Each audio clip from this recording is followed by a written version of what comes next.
Muchas gracias. El texto que traigo está titulado El hombre nuevo, Gaspar García Laviana, el cura poeta.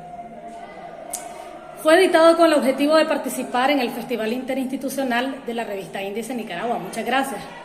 Pero fue motivado antes por la alcaldesa de Rivas, la compañera Vilma Casanova, y el compañero poeta Ian Guzmán, promotor artístico y coordinador del movimiento cultural Leonel Rugama, ¿verdad? Porque se dio una inauguración en algún momento y eso me motivó a escribir sobre este personaje. Una inauguración del busto y el paseo llamado así, Gaspar García Laviana.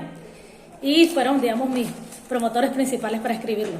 Quiero también reconocer el esfuerzo del CNU, que es donde está mi alma mater, la UNAM Managua, al MINET, que ahora es mi casa de proyecto, ¿verdad? Y al INATEC, pues por la preparación técnica que siempre está dándonos en acompañamiento.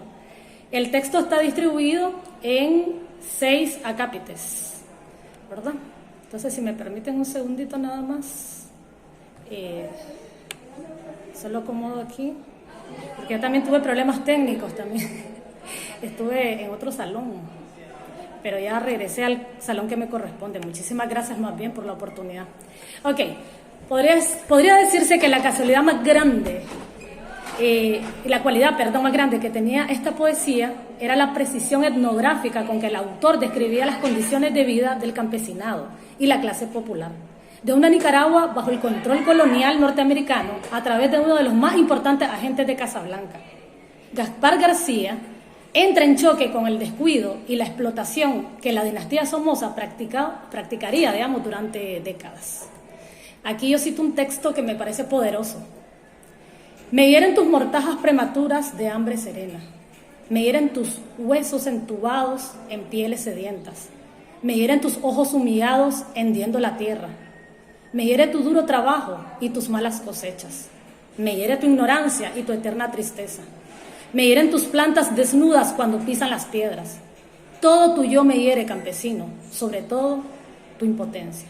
Eso fue publicado en 1980, ¿verdad? Texto de la autoría del poeta y cura y guerrillero Gaspar García Laviana. De este calibre era la sensibilidad del asturiano, misionero y poeta, de raíces mineras, condición que lo mantuvo siempre en una posición empática frente a la realidad de su entorno. La leyenda urbana cuenta que cuando tocó el momento de salir de España, fue el primero en alistarse como voluntario para cubrir las carencias de sacerdotes en Nicaragua. Quienes dan testimonio de cercana amistad con Gaspar afirman que siempre estuvo involucrado con las causas populares, muy vinculado al sindicalismo y a la cultura obrera de las minas, por lo que ya traía experiencia temprana en trabajo social y comunitario. En España ya tenía fama de trabajar con jóvenes en riesgo, de ser un ser humano horizontal sin importar la edad, credo, género o nivel académico. Evidente autenticidad en su personalidad y lleno de sueños de transformación de este mundo que solo un idealista como él pudo llevarlo a cabo, hasta las últimas consecuencias. A través de la evangelización, la alfabetización, la poesía y posteriormente la lucha armada, Gaspar García Laviana, el comandante Martín, se convirtió rápidamente en un icono sagrado y respetado por la clase popular y la clase campesina del sur de Nicaragua, particularmente en San Juan del Sur, Cárdenas, Buenos Aires, Ostional y Tola, municipios del departamento de Rivas, Nicaragua. El primer aspecto básico a tocar es educación revolucionaria. La teología de la liberación fue un importante enfoque que le permitió trabajar la concientización social entre los campesinos, en el contexto en que el Segundo Concilio Vaticano influía en la construcción ética de muchos religiosos cristianos. Este elemento epistémico será la base que sembrará el germen para cuestionar los designios de Dios y configurar su nueva imagen. Y los sacramentos, ¿verdad?, que históricamente habían sido utilizados para hundir en la ignorancia y la pasividad a muchas generaciones expoliadas y explotadas por las familias oligárquicas de Nicaragua. En este mismo contexto surgen las diferentes misas campesinas latinoamericanas, destacando la que se cantaba en Brasil y Nicaragua, pero obviamente no fueron las únicas. Promovió cursos intensivos de alfabetización en el momento más agresivo de la dictadura somocista. Construyó la primera escuela de Ostional. Y esto se debió a la gran cantidad de ocasiones en que le solicitó al Ministerio de Educación somocista la asistencia de maestros en esos sectores vulnerables y en los que jamás obtuvo ningún tipo de respuesta. Comprendió que esa necesidad solo iba a ser suplida con la autogestión y la organización comunitaria. Palabras prohibidas, por supuesto, durante el régimen somocista. Impresiona el testimonio de la impotencia que sentía frente al absoluto abandono del campesinado, despojando, digamos, de su única forma de sobrevivencia al campesino, ¿verdad? Cito estas palabras que eran como de unas misivas que él enviaba a España, ¿verdad? Estas son sus opiniones sobre lo que él experimentaba. Eran todos analfabetos, sin escuelas. Traté de enseñarles las técnicas agrarias, pero no tenían tierras. Su desempeño en los procesos alfabetizadores dio el nombre a las jornadas que ahora se llevan a cabo, ¿verdad?, en el departamento de Rivas. En segundo aspecto, quiero tocar que es importante la seguridad ciudadana como legado de Gaspar García Laviana en el proceso educativo y estructuración de un Estado moderno. Su trabajo fundamental fue montar centros de salud donde nunca habían conocido la atención pública y gratuita, que al igual que sucedía con los maestros, el Ministerio de Salud somocista tampoco les facilitaba el personal médico para cubrir las mínimas necesidades que Martín conocía directamente. Así que esta área pues también funcionó por autogestión. Formó parteras, introdujo la medicina preventiva, hablaba del cooperativismo, principio anarquista que ya había sido sentado, ¿verdad?, como precedente en Nicaragua con el cooperativismo del general Sandino en el movimiento postconstitucionalista. Promovió la reforma agraria, la importancia de la tenencia de la tierra y posicionó la idea de la recuperación de las tierras acaparadas por los grandes finqueros. Cuenta José María Sánchez, al 19 Digital, que hubo un encuentro en junio de 1983 en Ostional, en el que estuvo presente nada más y nada menos que el escritor Julio Cortázar, quien constató la transformación por la que luchó la Revolución Popular Sandinista, materializando los sueños de Gaspar García Laviana, pero no es el único, ¿verdad? Grandes soñadores, guerrilleros lo hicieron posible. Creó también las primeras casas comunales tan importantes para el encuentro, que son también los espacios antropológicos donde se resolvían los conflictos y se garantizaba contenido para la comunidad. Se desarrollaban actividades catárticas, se organizaban para repartir las diversas tareas y encontrar las mejores estrategias para solucionarlas. A través de la alfabetización se formaron los delegados de la palabra, gente que llevaba el mensaje liberacionista, la tendencia de un cristianismo popular que fue motivo de persecución por parte de Somoza. 2.3 Derechos a la niñez y la adolescencia. Voy a citar un texto que es poderoso, ¿verdad? Se llama texto espejismo. En el fondo de la cuna estaba un niño dormido con un pedazo de luna. La luna era un espejismo, la cuna era mi verdad y el dormido era yo mismo. Letras que proyectan ternura hacia la niñez propia, la propia verdad, pero también respeto por esa etapa tan fundamental de la formación del ser humano. Es clave para el análisis el relato en el que Gaspar se sorprendió de la costumbre local de hacer fiestas de cumpleaños llamadas las piñatas y que estas las protagonizaban solo niños invitados, dejando en evidencia una clara cultura burguesa de la selección del círculo social a través de la exclusión de los niños que no cumplían con los estándares sociales y o económicos.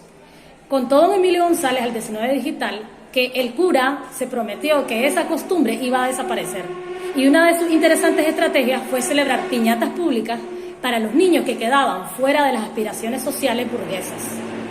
Todos los niños tienen derecho a ser felices, al esparcimiento y a la atención afectiva y lúdica. Así se traducían las acciones contestatarias de Gaspar García Laviana. 4.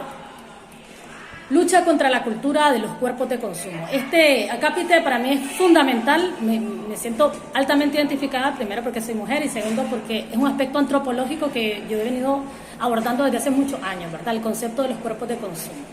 En el siguiente texto podemos observar el agudo valor y sentido de la humanidad, la formación política y la preparación para hacer frente a la violación de los derechos humanos de las mujeres. Cito el texto. Rosas jóvenes, negras, piel gastada por el roce, como cigarrillos apagados, en boca de borrachos. Editado en 1980. Las anécdotas sobre García Laviana y su lucha antiprostitución se hacen presentes cuando se habla de su aporte a la Revolución Popular Sandinista. Pero no es una lucha por ser antimujer o por moralismos iglesieros, sino porque rápidamente descubrió que la prostitución en la región, bueno, en muchas partes del mundo, pero él lo observó muy presente aquí, era alimentada por la trata de personas. Es decir, que se raptaba o llevaba con engaños a las personas. El segundo factor delincuencial de esta práctica es que se hacía con niñas y adolescentes, lo que lo convertía en un agravante. Las condiciones de miseria, explotación y sufrimiento que se vivía en la prostitución conmovieron a Gaspar, como lo cuenta doña Guillermina al 19 Digital. El cura se metió a problemas, decía ella, la estoy parafraseando, ¿verdad? Liberando a criaturas que fueron capaces de ir hasta los mismos juzgados somocistas y denunciar su condición. En el siguiente texto, titulado Canto, tiene varios cantos, pero este es uno de los cantos más emblemáticos. Tenemos testimonio de que Gaspar había sido testigo de de tratos crueles, ¿verdad?, hacia las niñas por razones de género. Cito, que sí, que la niña violada lloraba con desconsuelo, que sí, que su himen estaba en todo mi pueblo. A mí me impresiona mucho este texto, me paraliza casi, porque puedo sentir que en 3 líneas fue capaz de manifestar dolores milenarios, ¿verdad? Y sobre todo que están enfocados en este tipo de violencia. Parte de la liberación integral que él visualizaba era también liberarse de ser cuerpo de consumo y resignificar el rol de la mujer dentro de esta sociedad. Rescatar la humanidad a través de la recuperación del cuerpo como territorio personal. Entonces lo cito, ¿verdad? Él, que en una de sus tantas misivas expresó: he sido testigo del inmundo tráfico carnal al que se somete a las jóvenes humildes, entregadas a la prostitución por los poderosos, y he tocado con mis manos la vileza, el escarnio, el engaño, el latrocinio, representado por el dominio de la familia Somoza en el poder.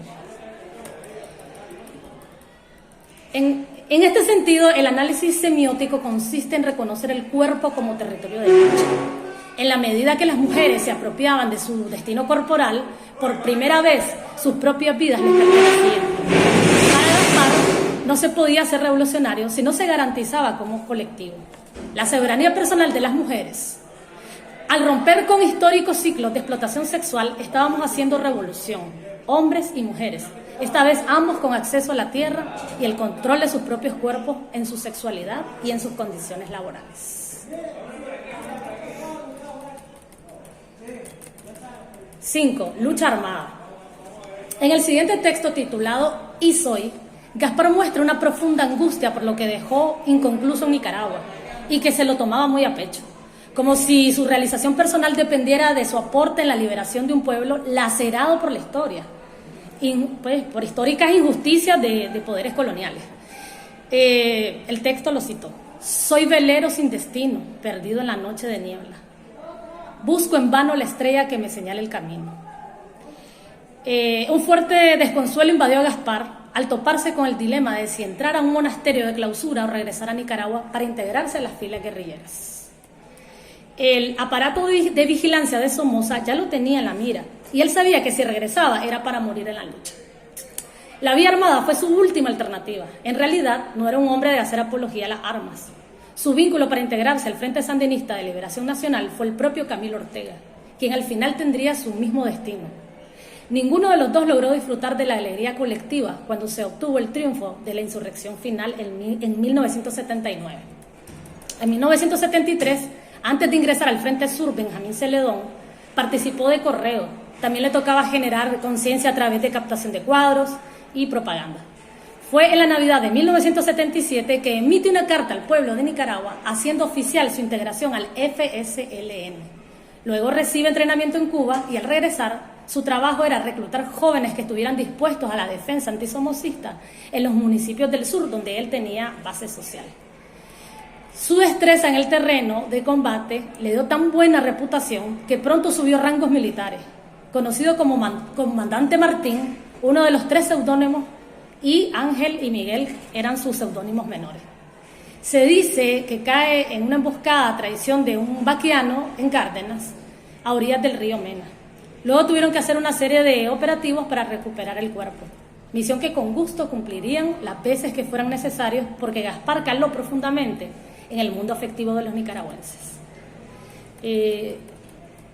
El aspecto 6, que es la poesía como instrumento de catarsis. Desde una perspectiva semiótica, Gaspar siguió los pasos de personajes sagrados, carpintero como José, el padre de Jesús, que además de alimentar el simbolismo cristiano, le permitió vincularse una vez más con la clase popular y con sus estrategias culturales. Su poesía es onírica, existencial y testimonial. Es un llamado de desconsuelo frente a la injusticia de la que se les negaba, ¿verdad? Y él se negaba, él era un desconsuelo frente a la injusticia de la que él mismo se negaba a ser cómplice. Su formación literaria, y filosófica le permitió comunicar su educación emocional a través de las letras, que era una forma de alfabetización literaria y a su vez afectiva.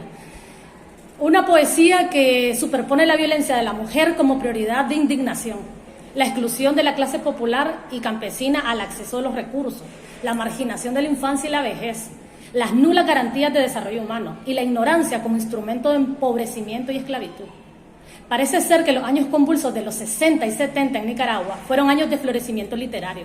No era casualidad que se diera esa nomenclatura entre guerrilleros y poetas, como Leonel Rogama, los hermanos Ángela y Ricardo Morales Avilés, Daniel Ortega, Tomás Borges, Arlen Siu, por ejemplo, con su literatura cargada de contenido alimentado por el sufrimiento y la sangre concreta, la angustia y el padecimiento, entretejidas por la fuerte esperanza del éxito colectivo, entusiastas, alegres, sobrenaturales, diría yo, así tan sobrenaturales como Gaspar García Laviana, anteriormente sacerdote y ahora el hombre nuevo.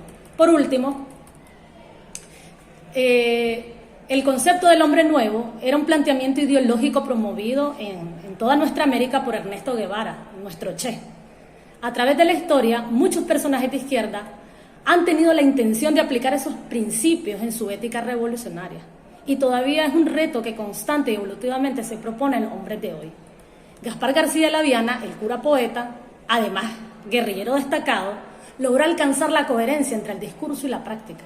Ejemplar en el terreno pedagógico, militar, ideológico y sobre todo afectivo. Logró ganarse el respeto de quienes en su momento protagonizaron una lucha de décadas junto a él. Un legado que en el departamento de Rivas y Nicaragua atesoran como un hito de transformación en las condiciones materiales y espirituales de una nación en permanente resistencia antiimperialista. Su pedagogía revolucionaria, su didáctica de emergencia, la comprensión y respeto por la epistemia popular, los alcances en medidas preventivas, el cooperativismo, la creación de casas comunales como espacios antropológicos, su frontal denuncia contra los cuerpos de consumo, estableciendo como prioridad la garantía de los derechos de la mujer y la niñez, la conciencia de una sexualidad sin violencia, su oposición a cualquier forma de explotación de mujeres, niñas y obreros agrícolas en sus diferentes dimensiones. La lucha armada como última e ineludible alternativa de liberación. Y por último, la poesía como catarsis y a la vez como forma de denuncia política, con las diversas y transversales facetas que componen los 37 breves años de existencia de un personaje extraordinario. Para finalizar mi participación, quiero dejar como mensaje principal que educar con pasión es el más alto valor revolucionario. Quería agradecer, por supuesto, a mis compañeras de Ciencias Sociales del Instituto Rigoberto López Pérez, del colegio ahora Rigoberto López Pérez, porque son mujeres que siempre me han acompañado en mis investigaciones y también en mi trabajo cotidiano. A la profesora Isidra López, a la profesora Darling Gutiérrez, a la profesora Eileen García, a la profesora Gloria Chávez, al profesor Eric Tiffer, a mis directivos de aquí del Instituto Rigoberto, al equipo técnico, el profesor Jonier y el profesor David López, porque estuvieron conmigo para asesorarme en la conexión de esto. Para servirles a ustedes, antes de cerrar, sí quería agradecerle también hasta México al editor de mis textos, a Héctor Iván Sánchez, que ha sido, ha estado a la cabecera, siempre, mañana, tarde y noche, para la revisión de calidad, digamos, de los textos, porque ahora, pues, Índice nos está exigiendo bastantes procesos de calidad y sí, pues, mi editor estuvo ahí al pie de lucha también para entregarles a ustedes un texto de calidad. Para servirles a ustedes, la profesora Clara Wilford, la maestra Clara Wilford, poeta, antropóloga, docente de Ciencias Sociales del Instituto del ahora Colegio Rigoberto López Pérez, Distrito 1, Managua. Un abrazo para todos.